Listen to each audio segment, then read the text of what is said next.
ஓம் சரவண பவ. அன்பர்கள் அனைவருக்கும் ஆத்ம வணக்கங்கள். இந்த பதிவு சிறப்பான பதிவு. ராகுக்கேது பயிற்சி பலன்கள். முன்னெல்லாம் சனி பயிற்சியை பார்ப்பாங்க, குரு பயிற்சியை பார்ப்பாங்க. இப்போ ராகுக்கேது பயிற்சிகளையும் ரொம்ப எதிர்பார்ப்பு அதிகமாக இருக்குது. ஒன்று மட்டும் தெரிஞ்சுக்கோங்க, நைசர்கிய பலத்தில் கிரகங்களுடைய வரிசையில் ரொம்ப பலம் பெற்றவர்கள் இவர்கள். இவங்க தான் பிக் பாஸ். இந்த ராகுக்கேதுக்களை தாண்டி மற்ற கிரகங்கள் எதுவும் வேலை செஞ்சிட முடியாது. ஏன்னா மற்ற 7 கிரகங்கள் செய்ய வேண்டிய வேலையை இவங்க ஒரு கண்ணிமைக்கும் நேரத்தில் செஞ்சுருவாங்க. அவங்க ஒவ்வொரு வருடமும் வருகின்ற 1.5 வருடம் 18 மாதம் கழித்து அவங்க ஒவ்வொரு ராசியையும் ஆன்டி கிளாக் வைஸாக நம்மளுக்கு அவங்க சுற்றி வரும் பொழுது அந்த பாவம் தொட்டு நடைபெற வேண்டிய செயலை இவங்க பண்ணி முடிச்சிருவாங்க. அந்த கிரகம் பண்ண தாமதித்தாலும் எனக்கு தெரியலப்பா எப்படி தான் நடந்தது இந்த விஷயம்னு, கண்ணிமைக்கிற நேரத்தில் நடந்துருச்சுப்பா, எப்படி தான் நான் நல்லா தெளிவாக தாங்க இருந்தேன், எப்படி தான் அந்த பத்திரத்தில் சைன் போடுன்னு தெரில, நல்லா தாங்க கேர்ஃபுல்லாக தாங்க போனேன், இந்த வண்டி எப்படி தான் நான் தெரியாமல் ஒரு விபத்தில் மாட்டிடுச்சின்னு தெரியல அப்படின்னு சொல்கிறோம் இல்லையா. ரொம்ப நம்பினாங்க, இவன் ஏமாற்றிட்டு போயிடுவான்னு நான் நினைக்கல. கொஞ்ச நேரத்தில் என் கண்ணை கட்டிடுச்சு, எப்படியும் என் கையில் இருக்க பணத்தை வாங்கிட்டு போயிட்டான், இல்லை என் கிட்ட இருக்கிற ஒரு பணம் களவு போயிடுச்சு, இப்படியெல்லாம் சொல்கிறோம். நம்ம ஒரு நல்லது திடீர்னு தெரில எனக்கு ஒரு பெரிய ஜாக்பாட் அடிச்சிருச்சு அப்படின்னு நம்ம எதிர்பார்க்காத நல்ல விஷயங்கள் நடப்பதற்கும் எதிர்பாராத ஒரு சாதகமற்ற விஷயங்கள் நடப்பதற்கும் இந்த ராகுக்கேதுக்கள் காரணமாகறாங்க. அதனால் சனி பயிற்சியை கண்டு பயப்படுவதை விட ராகுக்கேது பயிற்சியை தான் ரொம்ப கவனமாக இருக்கணும். ஒவ்வொரு பாவம் தொட்டும் அவங்க எழுதி வச்சுட்டு போயிடுவாங்க. அதற்கேற்றார் போல் இவ்வளோ இருக்குதா, அவர் சித்திரகுப்தன் மாதிரி எழுதி வச்சுருவாங்க. இவர் சனி பகவான் யமதர்மராஜா மாதிரி நம்மளுக்கு அந்த பாவங்களுக்கு ஏற்ற அந்த கர்மாவுக்கு ஏற்ற ரிசல்ட்டை இந்தந்த காலத்தில், அது 7.5 சனியாக, அஷ்டம சனியாக, இல்லை சனி தசா புத்தி வரும்பொழுது கண்டக சனியாக, அர்த்தாஷ்டம சனியாக, 7.5 சனியில் 3 பீரியடு, அதை ஜென்ம சனியில் வச்சு செஞ்சிருவார் நம்ம ஆள் அப்படின்னு சொல்லிடலாம். அப்படி அவர் தீர்ப்புகளை கொடுக்கக்கூடியவர் தான் சனி. அதனால தான் விதியை நிர்ணயிப்பவர், கர்ம காரங்க அப்படின்லாம் நம்ம அவரை கண்டு அஞ்சுகிறோம். நம்ம திருத்தி நம்மளுக்கு நல்வழிப்படுத்த போகிறார் சனி பகவானும். இப்போ இந்த காலகட்டம் இந்த ராகுக்கேதுக்கள் 12 ராசிக்கும் அமர்ந்து எப்படிப்பட்ட பலாபலன்களை தரவிருக்கிறாங்க என்பதை பார்க்கவிருக்கிறோம். பதிவினை முழுமையாக கேளுங்க. தாங்கள் கேட்பதோடு மட்டுமல்லாமல் தங்கள் உற்றார் உறவினருக்கும் பகிருங்க. இதில் சொல்லியிருக்கின்ற எளிமையான வழிபாடுகளையும் வாழ்வியல் செயல்பாடுகளையும் சாத்வீக பரிகாரங்களையும் பின்பற்றி வாழ்வை வளமாக்கிக் கொள்ளுங்கள். இந்த சாயாகிரகங்கள் சொல்லக்கூடிய யோகத்துக்கு காரகனான ராகு பகவானும் ஞானத்துக்கு காரகனான கேது பகவானும் வருகின்ற வைகாசி மாதம் 4ஆம் தேதி 18/5/2025 ஞாயிற்றுக்கிழமை இரவு 7:38 மணிக்கு அவர் கன்னி ராசியிலிருந்து கேது பகவான் சிம்ம ராசிக்கும், ராகு பகவான் மீன ராசியிலிருந்து நமக்கு கும்பராசிக்கும் பயிற்சி ஆகிறாங்க.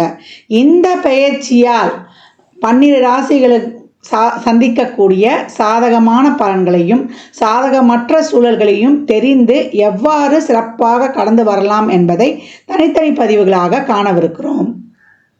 மேஷ ராசி மேஷ லக்னத்திற்கான பலன்களை காணவிருக்கிறோம். ஏற்கனவே எங்களுக்கு 7.5 சனி போய்கொண்டிருக்குதேம்மா, இந்த காலகட்டம் ராகுக்கேது பயிற்சி ஆகிறாரு, லாப ராகுவாக வருகிறார், எங்களுக்கு லாபத்தை தருமா அப்படின்னு ஒரு பெரிய எதிர்பார்ப்பு அவங்களுக்கு.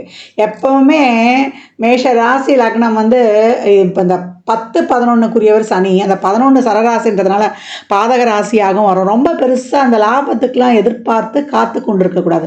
ரொம்ப லாபத்தை எதிர்பார்த்தாங்கன்னா அவங்களுக்கு அவங்க ஒரு பெரிய அடி வீழும். இந்த காலகட்டம் இவங்களுக்கு ராகுக்கு வீடு கொடுத்த சனி 12 விரயத்தில் இருக்கிறதுனால ரொம்ப நம்ம அதை பண்ணால் பெரிய ஆளாகலாம், இதை பண்ணால் பெரிய ஆளாகலாம், பெரிய ஜாக்பாட் அடிச்சிருமா அப்படின்ற எதிர்பார்ப்புகளை எல்லாம் வைக்கக்கூடாது. இது கிடைச்சே தீரணும், அப்படி இது கிடைக்கிற வரைக்கும் நான் விடமாட்டேன் அப்படின்ற ஒரு சிந்தனையை கொண்டு போகக்கூடியது ராகு. இது இல்லாமல் என்னால் இருக்கவே முடியாதுன்னு இருக்கிறது கேது. அப்படிப்பட்ட இந்த 2 கிரகங்களும் உங்களுக்கு ஒருத்தர் 5லையும் ஒருத்தர் 11லையும் இருக்கிறார். இப்போ உங்களுடைய உழைப்பு 10க்குரியவர் 11க்குரியவர் 12 அமர்ந்திருக்கிறார். இந்த காலகட்டம் உழைப்பு மீது நீங்கள் அதீத ஒரு பற்றும் ஒரு நம்பிக்கையும் ஒரு தெய்வ பக்தியுடன் செயல்படுத்தி உங்களுடைய உழைப்பில் ரொம்ப தீவிரமாக இருங்க. உங்களுடைய உழைப்பும் உங்களுடைய விடாமுயற்சியும் உங்களுக்கு சிறப்பான பலன்களை பெற்றுத்தரும். மற்றபடி உங்களுக்கு குருவுடைய பார்வையும் இந்த 11ஆம் இடத்துக்கு விடுறதுனால உங்களுடைய முயற்சிக்கேற்ற லாபம் நிச்சயம் இந்த காலகட்டம் உண்டு அப்படின்னு சொல்லலாம். நல்ல வந்து இந்த காலகட்டம் உங்களுடைய மூத்த சகோதரம், உங்களுடைய சித்தப்பா வழியில், உங்களுடைய நண்பர்கள் வழியில் நல்லா சுப நிகழ்ச்சிகள் நடப்புது. உங்களுக்கே வந்து ஒரு சுப நிகழ்ச்சிகள் நடப்புது. கணவன் மனைவிக்குள்ளே இருந்த ஒரு பிணக்குகள்லாம் 3/7/11 இங்கே ஆக்டிவேட் ஆகிடும். பிணக்குகள்லாம் இருந்தால் அதெல்லாம் தீர்ந்து கொஞ்சம் சூழ்நிலை புரிந்து கொள்வது, இல்லை முதல் திருமணம் ஏதாவது கொஞ்சம் மன கஷ்டமாக இருந்ததுன்னா அதெல்லாம் இப்போ தீர்ந்து 2வது கல்யாணம் நடைபெறுவது, தொழில் லாபஸ்தானன்றதை குரு வந்து ஆக்டிவேட் பண்ணிடுறாரு. இப்போ ராகு அந்த இடத்துல அவங்க வந்து அதை பூஸ்டப் பண்ணுறாரு. லாபம் வேணுன்றதுக்காக தேவையில்லாத தப்பு தண்டா காரியங்கள்லாம் செய்யக்கூடாது. அந்த லாபம் எப்படிப்பட்டது, அது இருக்கக்கூடிய வீடு சனி வீடு. அப்போ நேர் வழியில் அந்த லாபத்தை சம்பாதிக்கும் போது உங்களால் அதை அடைய முடியும். தவறான வழியில் இப்போ பின்பற்றிங்கன்னா அதற்குரிய தண்டனையை சனி 12லேருந்து கொடுத்துருவார்.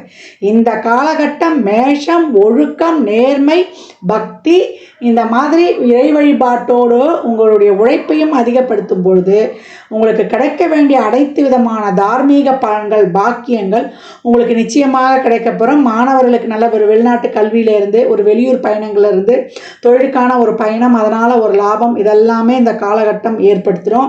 ஆனாலும் 5ல் உட்கார்ந்துருக்கக்கூடிய கேது பலவித யோசனைகளையும் குழப்பங்களையும் கொடுத்து நம்மளுக்கு இதெல்லாம் சரி வருமா என்ற சிந்தனையும் அடிக்கடி வந்து கொடுத்து கொண்டே இருப்பார். ஒரு வலையை பின்னிக்கொண்டே இருப்பார் அவர்.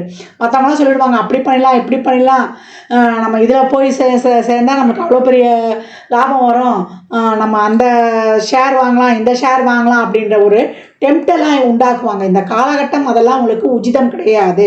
உங்களுக்கு ராகுவோ கேதுவோ உங்களுக்கு கொடுக்குற மாதிரி, ஒரு பொருளாதாரத்தை கொடுக்குற மாதிரி ஒரு நல்ல நிலைமையில் உங்கள் சுயஜாதகத்தில் இருக்குதுன்னும்பொழுது நீங்கள் அதை ஆய்வு பண்ணிவிட்டு அந்த காரியங்களில் ஈடுபடணுமே தவிர, பொதுவாக இந்த காலகட்டம் இந்த அதிர்ஷ்டம் சார்ந்து நம்பக்கூடிய தொழில்களில் இறங்குவது, ஷேர் மார்க்கெட்டில் முதலீடுகள் பண்ணுவதெல்லாம் ரொம்ப கவனமாக இருக்கணும். உங்களுடைய புத்தி, உங்கள் சித்தம் இதெல்லாம் வந்து கொஞ்சம் வந்து குழப்ப நிலையில் இருக்கும். இதை வந்து ஓவர் கம் பண்ணி வந்துருவோமான்னா குருவுடைய அருள் வந்து உங்களுக்கு துணை புரியும் அப்படின்னு வந்து சொல்லலாம். அதற்கேற்றாற் போல் நீங்கள் வந்து மெடிடேஷன், யோகா, தியானம் கொஞ்சம் பொறுமையை கையாளும் பொழுது, இறை வழிபாட்டோடு இருக்கும்பொழுது, பக்தி மார்க்கத்தில் இருக்கும்பொழுது இந்த ஆஸ்லேஷன் மைண்டெலாம் கொஞ்சம் இல்லாமல் உங்களுக்கு தடுக்கப்படும்.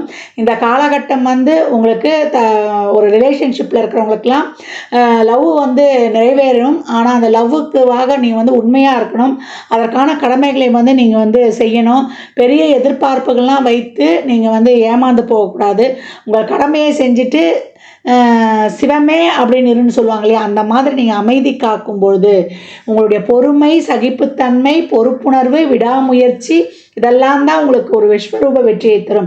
ரிலேஷன்ஷிப்பில் நிறைய விட்டு கொடுத்து போகணும். வரக்கூடிய ஒவ்வொரு வருவாய்க்கும் நீங்கள் இறைவனுக்கு நன்றியை செலுத்தணும். ரொட்டீன் லைஃப் பாதிக்காத அளவுக்கு எப்போ மேஷம் எடுத்துக்கொண்டு செல்லுதோ அந்த மனசோர்வெல்லாம் ஏற்படக்கூடாது. மனசோர்வு நம்மளுக்கு வந்தாலே உடல் சோர்வு ஏற்பட்டுடும். அதனால் எப்போவும் வந்து ஆக்டிவாக மேஷம் வைத்து கொள்ளும் பொழுது இந்த ராகுகேது பயிற்சியை வந்து நீங்கள் சிறப்பாக ஹேண்டில் பண்ணலாம். பெருசாலாம் எதுவும் எதிர்பார்க்க வேண்டாம்.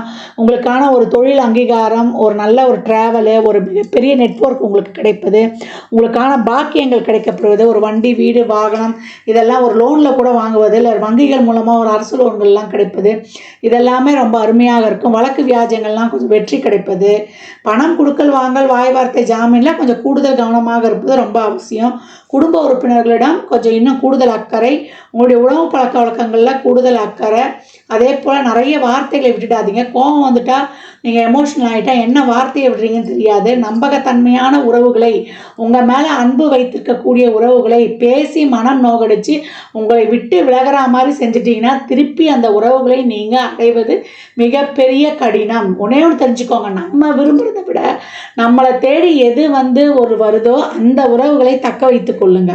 அதுதான் உங்களுக்கு வந்து சிறப்பு. இந்த காலகட்டம் உறவுகள் விஷயத்தில், குடும்ப விஷயத்தில், குடும்பத்தில் இருக்கிற ஒவ்வொரு உறவுகள் மேலும் அதிகப்படியான அன்பையும் ஒரு கவனத்தையும் செலுத்தும் பொழுது உங்களுக்கு குடும்ப உறவுகளில் எந்தவித பாதிப்பும் இருக்காது. எதிர்ப்பாளர்களிடம் ரொம்ப கவனமாக இருக்கணும். ஏன்னா 11ல் வரக்கூடிய ராகு நம்ம அந்த ஃபோனு, நெட்வொர்க்கு, நம்ம ஷேர் பண்ணக்கூடிய விஷயங்கள் இதெல்லாம் ரொம்ப கவனமாக இருக்கணும். ஏன்னா தேவையில்லாத விஷயங்கள்லாம் இது பண்ணி நம்ம வந்து மாட்டிக்கொள்ளக்கூடிய வாய்ப்பு அதிகமாக இருக்குது. அதனால் இந்த காலகட்டங்களில் வந்து ரொம்ப கவனம் தேவை. மேஷராசி லக்னக்கார அன்பர்கள் இந்த காலகட்டம் நீங்கள் வந்து அபிராமி அந்தாதியில் இருக்கக்கூடிய 24, 27, 75, 40 இந்த பாடல்களை படித்து கொண்டு வரும்போது உங்களுக்கான ஒரு மன தெளிவும் ஒரு மன சோர்வும் நீங்கி நீங்கள் சிறப்பாக திறம்பட நீங்கள் உழைக்கிறதுக்கு முற்படுவீங்க. அது மட்டும் இல்லாமல் உங்கள் பூர்வ புண்ணியம் சிறப்பாக இருக்கும். உங்களுக்கு கிடைக்க வேண்டிய பாக்கியங்களில் இருக்கக்கூடிய தடைகள், ஏன்னா எல்லாத்துக்கும் எஃபர்ட் போட்டு நீங்கள் காத்துக்கிட்டு இருக்கக்கூடாது. இது இப்போ நடந்தோம் அது அப்போ நடந்துடும்ட்டு எதிர்பார்ப்பு வைக்கக்கூடாது. நம்ம முயற்சி போட்டோம் இது கிடைச்சா நமக்கு நல்லதுன்னு நம்ம வந்து அந்த இடத்துல இருந்து கடந்து வந்துடணும். லாபத்துக்காக நம்ம வந்து தவறான வழியில் போயிடக்கூடாது. இதை அண்டர்லைன் பண்ணிக்கோங்க. மிகப்பெரிய லைம் லைட்டில் நீங்கள் தெரிய வர போகிறீங்க. அது எப்பேற்பட்ட லைம் லைட் என்பது நீங்கள் தான் வந்து அதை முடிவு பண்ணிக்கணும். பெண்கள்லாம் வந்து இந்த காலகட்டம் வந்து சாதிக்கக்கூடிய நேரம். அதனால் உழைப்பை போடுங்க, இறைவனை நம்புங்க. உங்களுடைய ஒவ்வொரு முயற்சிக்கும் ஒரு விஸ்வரூப வெற்றி இறைவனால் தந்தரப்படும் அப்படின்னு சொல்லலாம். மிகப்பெரிய பூம் மேஷத்திற்கு காத்து கொண்டு இருக்குது. அதனால் இந்த காலகட்டம் இறைவனை நம்பி உங்களுடைய சிந்தனை தெளிவோடு உங்களுடைய உழைப்பை ஒருங்கே இணைத்து போடுங்க.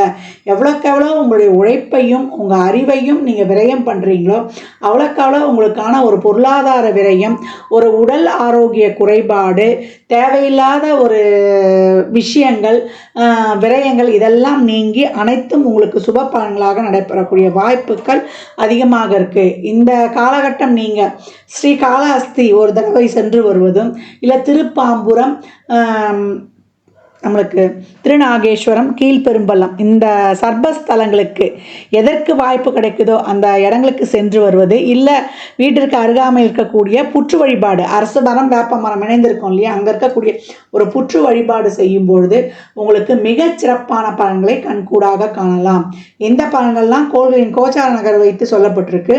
உங்கள் சுய ஜாதகத்தில் இப்போ என்ன தசாபுத்தி நடக்குது, அது எதற்காக உங்களுக்கு ஊக்கப்படுத்துது, அது திருமணம், குழந்தை பாக்கியத்திற்கா, இல்லை பொருளாதார முன்னேற்றத்திற்கா என்பதெல்லாம் உங்கள் சுய ஜாதகத்தை ஆய்வு செய்வதன் மூலம் மட்டுமே நாம் தெள்ள தெளிவாக அறிந்து கொள்ள முடியும். மேஷத்திற்கு இந்த காலகட்டம் நீண்ட நாட்களாக புத்திர பாக்கியம் இல்லாதவர்களுக்கெல்லாம் புத்திர பாக்கியம் ஏற்படும்.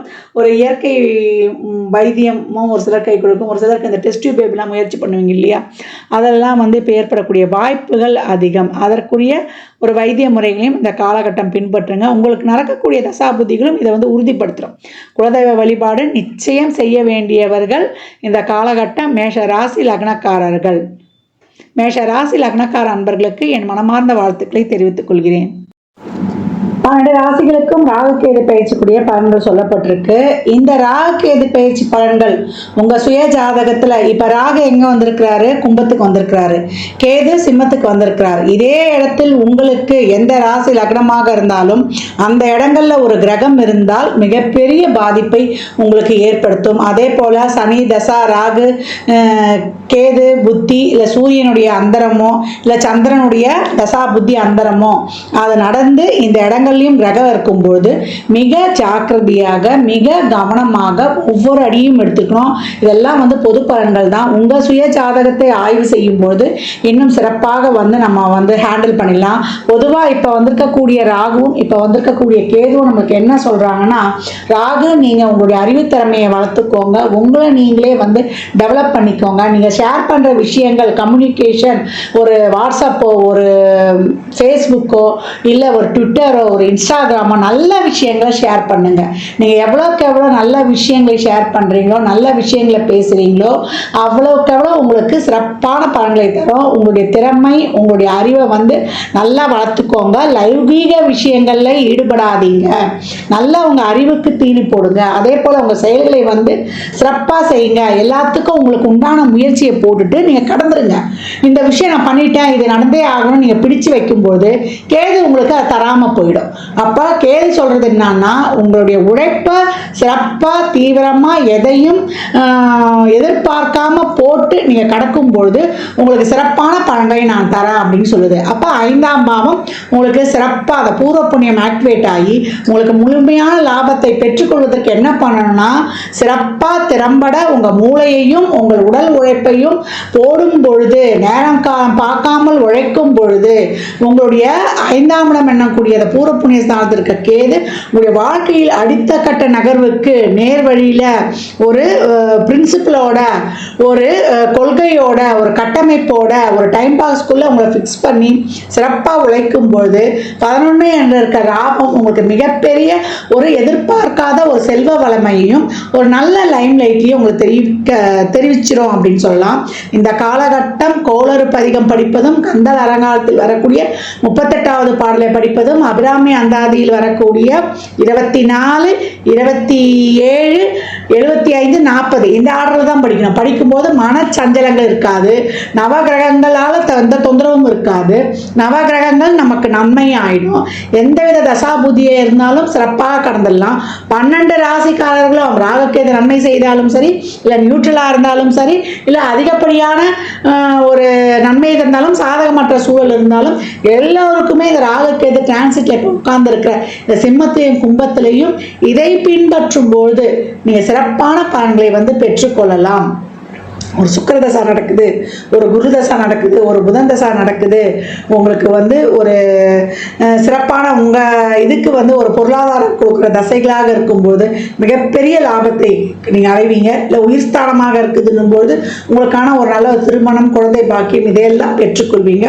இதற்கெல்லாம் உங்கள் சுய ஜாதகத்தை ஆய்வு செய்து கொள்ளணும். அதே போல் கேது பாசிட்டிவாக ஆக்டிவேட் ஆகணும் அப்படின்றவங்கெல்லாம் ஆயில்யம், மிருகசீரிஷம், ரோகிணி நட்சத்திரம் வரக்கூடிய நாட்களில், இல்லை கேது உங்களுக்கு இப்போ 5ஆம் பாவம் இருக்குது, அந்த பாவம் சிறப்பாக ஆக்டிவேட் ஆகணும் அப்படின்றவங்களாம், இந்த பாம்பு பிடிக்கிறவங்க இருக்காங்க இல்லையா, இந்த ராகுக்கேதுக்கள் இப்போ முழுமையான பலனை தரணும். பூர்வ புண்ணியம் சிறப்பாக ஆக்டிவேட் ஆகணும். 11 என்ற உங்களுடைய ஆழ்மன எண்ணங்கள், விருப்பங்கள் இதெல்லாம் நிறைவேறணும் அப்படின்னா இந்த பாம்பு பிடிக்கிறவங்களாம் ரொம்ப ஒன்றும் வசதி வாய்ப்போடு இருக்க மாட்டாங்க. அவங்களுக்கு இந்த நட்சத்திர நாட்களில் உதவி செய்கிறது மிக சிறப்பான பலன்களை உங்களுக்கு அள்ளித்தரும். ஆயில்யத்தை ஃபஸ்ட்டு எடுத்துக்கோங்க, அதுக்கப்புறம் மிருகசீரிஷம், ரோகிணி எடுத்துக்கோங்க. இந்த நட்சத்திரத்தில் ஒரு கிரகம் இருந்து அது எத்தனாவது பாவமாக வருதோ அந்த பாவமும் உங்களுக்கு சிறப்பாக ஆக்டிவேட் ஆக இந்த வாழ்வியல் செயல்பாடு, இது பரிகாரம் இல்லை, இது பரிகாரமாகவும் எடுத்துக்கலாம். இது ஒரு வாழ்வியல் செயல்பாடு, மற்றவங்களுக்கு உதவுது. இந்த காலகட்டம் வர்ற வருமானத்தில் ஒரு பகுதியை முதல்ல நீங்கள் தான தர்மத்துக்கு எடுத்து வைக்கும் பொழுது, கேதுனாலே ஆதரவற்றவர்கள், யாரும் இல்லாதவர்கள், அவங்களுக்கெல்லாம் நீங்கள் எவ்வளோக்கு எவ்வளோ உதவி பண்ணுறீங்களோ அவ்வளோக்கு அவ்வளோ உங்களுக்கு மிகப்பெரிய ஒரு நிரந்தரமான செல்வ வளமையெல்லாம் நீங்கள் மிக சிறப்பாக பெற்றுக்கொள்ளலாம். அது கண்கூடாக காணலாம். அந்த ஒரு மன அமைதி, மன நிம்மதி, மன நிறைவு கிடைக்கும். நடக்கக்கூடிய செயல்கள்லாம் ரொம்ப சிறப்பாக, ஏன்னா ஒரிஜினல் 5லேயே கேது சம்மந்தப்பட்டார்.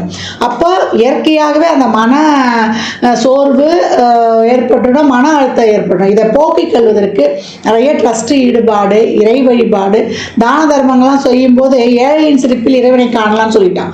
அப்போ நீங்கள் இறைவனை கூட வணங்க வேண்டாம், ஏழைகளுக்கு உதவ உங்களுடைய கர்மாவும் குறையும், உங்கள் மன இறுக்கமும் தீரும், உங்களுக்கு இயற்கையாகவே அந்த மன நிறைவும் சந்தோஷமும் தானாகவே ஏற்பட்டுடும். உங்கள் கர்மா கிளென்சிங் ஆகிறத கண்கூடாக பார்க்கலாம்.